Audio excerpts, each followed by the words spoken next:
Hey everyone. So I thought I'd make a video on the differences between generationally how boomers, millennials, and zoomers all look at and understand money, and how this will lead to hyperinflation, but not hyperinflation. Like, I think you'll understand more when I explain it. So I mean, even the 2021 meme, I'm calling it the meme economy because I mean that's essentially what we're in, because like the example I keep giving, Tesla is being bought up like for no reason essentially, other than that it's just people like it, it's a fad, and they haven't produced increased income or production, but they just keep their stock price just keeps going up. Anyway, so I want to touch on like the psychology of money, because that's how hyperinflation really kind of takes hold. Is like when people start to feel like their money is worthless, even and it doesn't even matter the extent to which the hyperinflation happens. It's how people perceive the amount of money printing that is going on. So in 1930, people understood what money was. The US dollar was backed by gold. 1 ounce of gold would get you $20, a $20 bill, roughly, and some change. Today, that same ounce of gold is worth $1,800, which would you have rather held on to the $20 bill from 1930, or would you have rather held on to the 1 ounce of gold from 1930? I mean, even with the adjusted for inflation, that $20 is worth $575 today, which is still 3 times less than the $1,800 that you would get for the 1 ounce of gold. At because of the 2020 money printing that we've been doing, like of course the price of gold and silver and other precious metals have gone through the roof, reached all new time highs except for silver. But because people understood what money was, when the Fed was created, they couldn't just immediately just start printing paper dollars and taking it off a gold standard, because people understood it. It takes time. It took them time to really disassociate people with what money actually is, and that it's got to be hard, durable, divisible, transportable, accepted by everyone. Those are some aspects of actual what money actually is. And nowadays, because of the generational differences that have and the events that have happened over the past 100 years, our money has, and our perception of money, a lot of people that really know and feel like they understand what money is, a lot of them have passed on, and there's very few of them left, because with the changes that have happened, like since 1930, I think up until 1976, we were taken off the gold standard. Nixon did, around that time or something like that. I'm not good with dates or history, but since then, our money had essentially become full fiat, so they could just print to oblivion.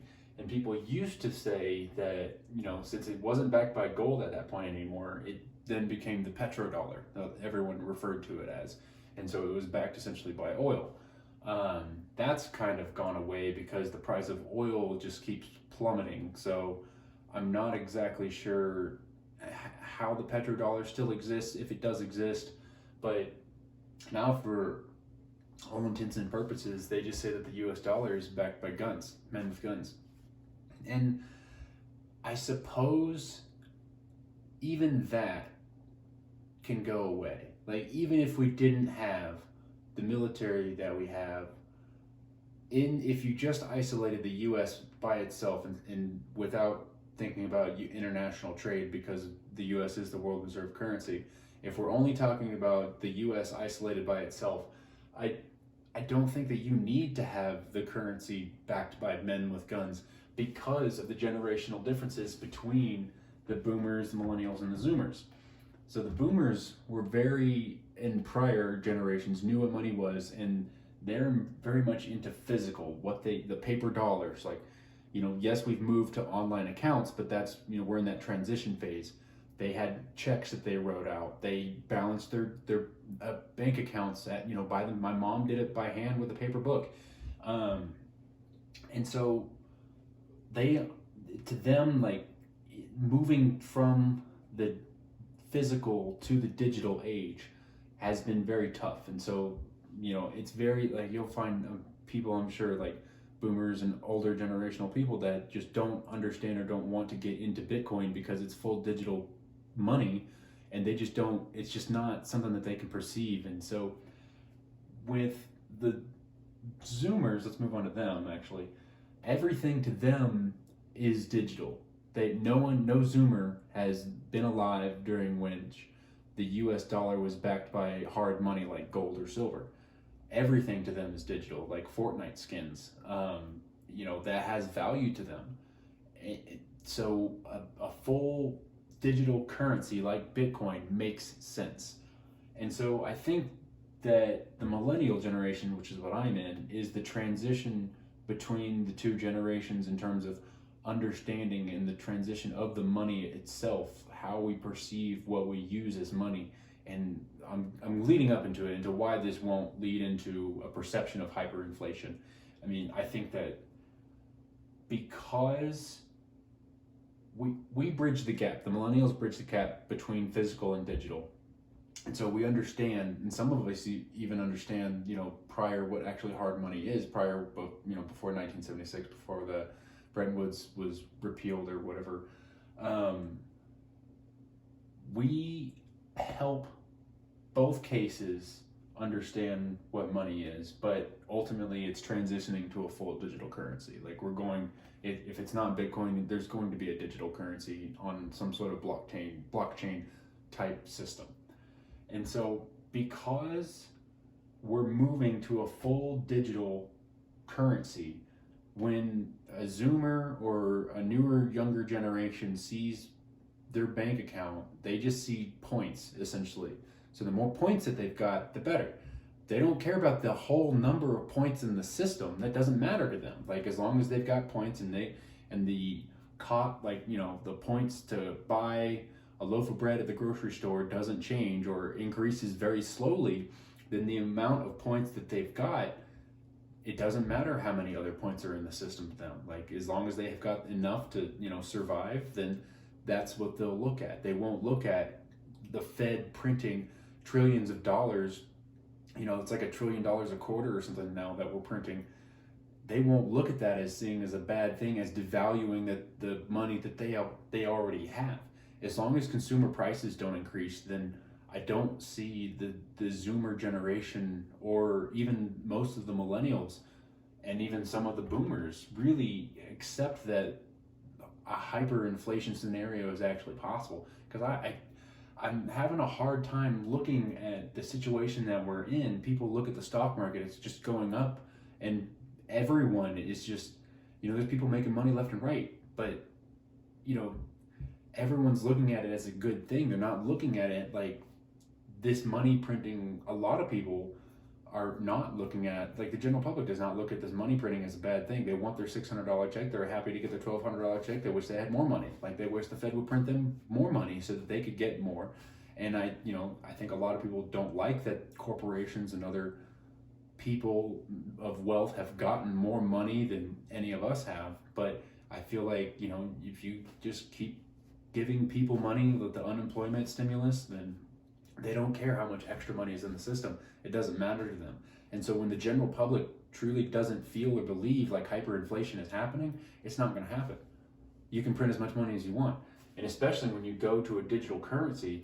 And so this is why I think this transition from physical to digital is going to lead into Bitcoin. Because if there is some sort of hyperinflation style mentality perception happening with the US dollar, I think a lot of that will go into Bitcoin because of the lack of other digital style currencies, or whatever you want to call it, would be available. Because I think the Zoomers and a lot of the millennials are going to look at gold and silver like, I'm going to be paying like in change like all the time, like with coins, and it's just the transferability, the divisibility. Like it's a clunkier system. I mean, I do believe in gold and silver as currency and money.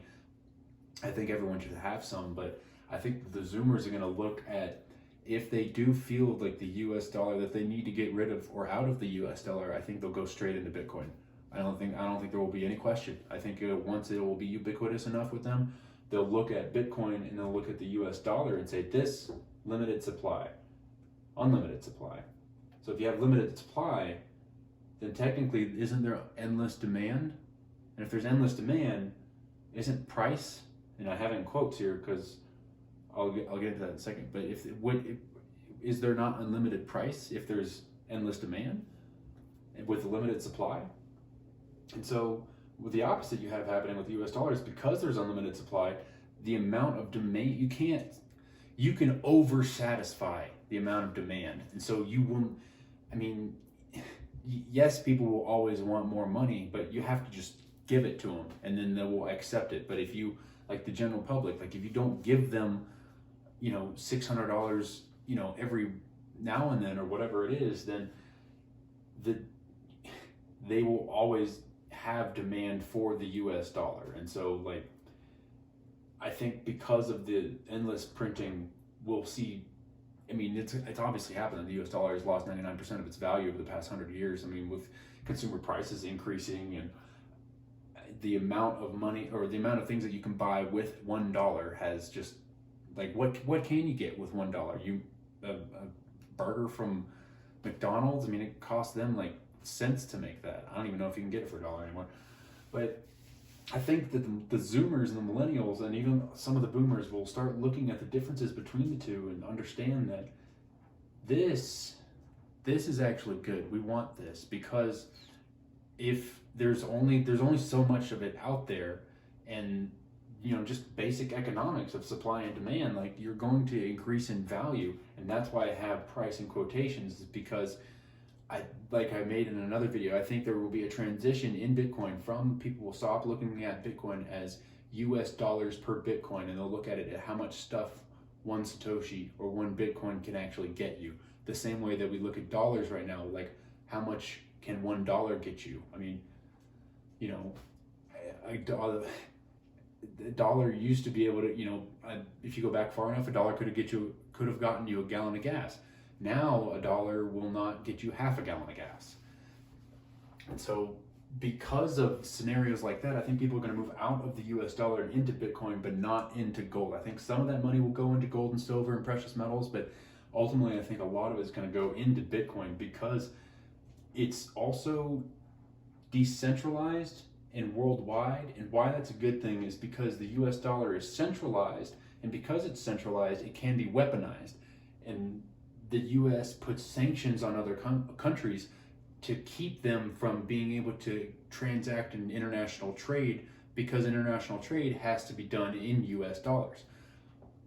Crazy enough, I think it was like Iran and some other countries that actually made one of the first international trades in Bitcoin. And so there is a transition happening. I see that because of the amount of printing that we do, it devalues the amount of debt that other people have. That, if you owned US Treasury bonds like China and Russia do, like I have here, the value of their bonds decrease. Now, there's other reasons why China would never want to really screw the US, but I mean, they're getting to a point where they don't need us anymore, but they do own a lot of our debt.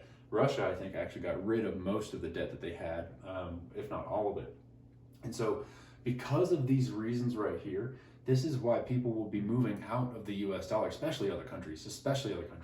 Because you can exclude arbiters in Bitcoin. If someone is trying to manipulate or cause arbitration in the Bitcoin network, you can find their wallet and their wallet address, and you can just block them.